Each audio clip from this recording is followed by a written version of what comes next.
The first one came in over Strasbourg on a night without moon. The cockpit was cold. The instrument panel glowed a pale, steady green.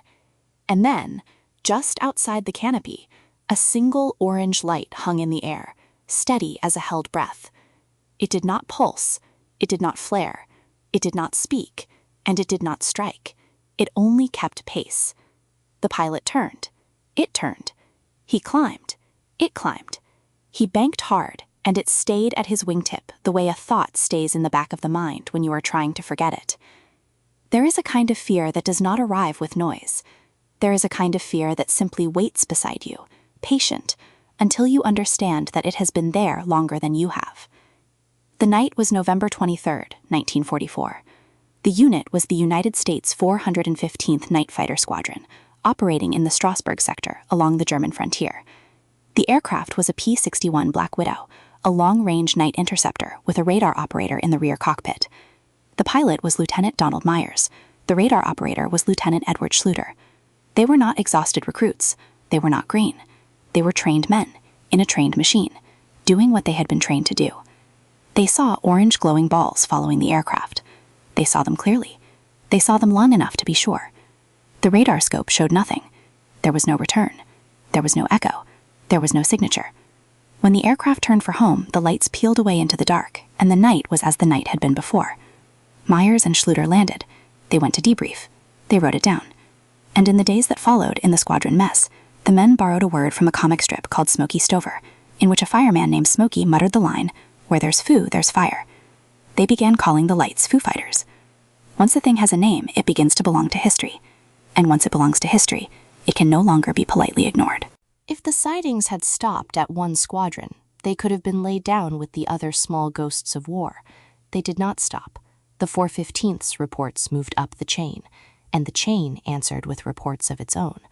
Crews in the 8th Air Force, flying daylight bombing missions over Germany, began describing the same shapes pacing their formations, sometimes single, sometimes in groups of 2 or 3, sometimes for seconds, sometimes for many minutes, holding station off a wingtip as if escorting them through enemy sky.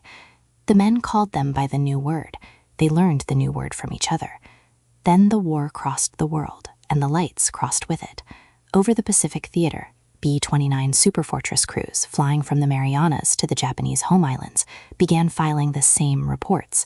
Different aircraft, different ocean, different climate, the same description. Glowing orbs, red, orange, white, pacing the bombers at altitude, returning no radar signal, showing no apparent intent to attack. The pattern was almost mechanical in its consistency. The objects appeared. They held formation. They did not interfere with the controls. They did not radiate heat that scorched the skin of the aircraft. They did not, so far as any pilot could tell, exchange fire. They simply rode along. And then, when they chose, they were gone. There were officers, of course, who suspected fatigue, who whispered about combat strain, oxygen deprivation, the long, cold hours over enemy territory. These suspicions were not unreasonable. They were, in fact, the right suspicions to have. But the reports continued to arrive from men who did not know one another, from aircraft that had never flown the same routes, in 2 theaters separated by half a planet, using the same handful of words: orange, steady, silent, no return. When a single man tells you a story, you may listen and decide. When 100 trained men in the most surveilled airspace in human history give you the same description without coordinating, the burden of doubt begins to shift. Some commanders began to ask the question that quiet men hate to ask out loud. What if the men were not imagining it? What if there was simply something in the sky that the war had not been told about? The war ended. The aircraft came home. The reports did not. They were gathered, with thousands of other strange wartime files, into the cabinets of a country trying to understand what its own pilots had seen.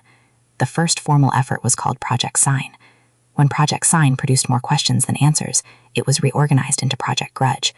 The names tell you by themselves what the institution had begun to feel. And in 1953, a small body of scientists, intelligence officers, and military advisors was convened to render a judgment. It is remembered in the record as the Robertson Panel. The panel reviewed the wartime sightings. It reviewed gun camera footage. It reviewed pilot interviews.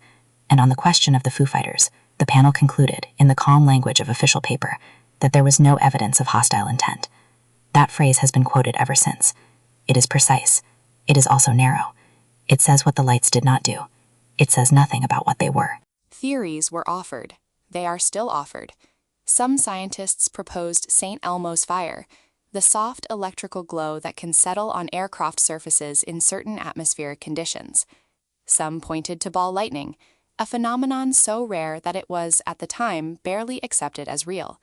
Some suggested ionized air, charged by the heat and friction of high-altitude piston engines, condensing into something the eye could mistake for a body. And for a time, in the years immediately after the war, a stranger theory took hold among Allied analysts. They wondered whether the Germans had built a small experimental craft, sometimes called the Kugelblitz, a flying ball weapon designed to harass bombers without engaging them. The theory was investigated as the German archives were taken apart. It did not survive the investigation. Nothing in the captured documents matched the description. Nothing in the production records suggested such a craft had ever flown. The Kugelblitz hypothesis quietly fell away.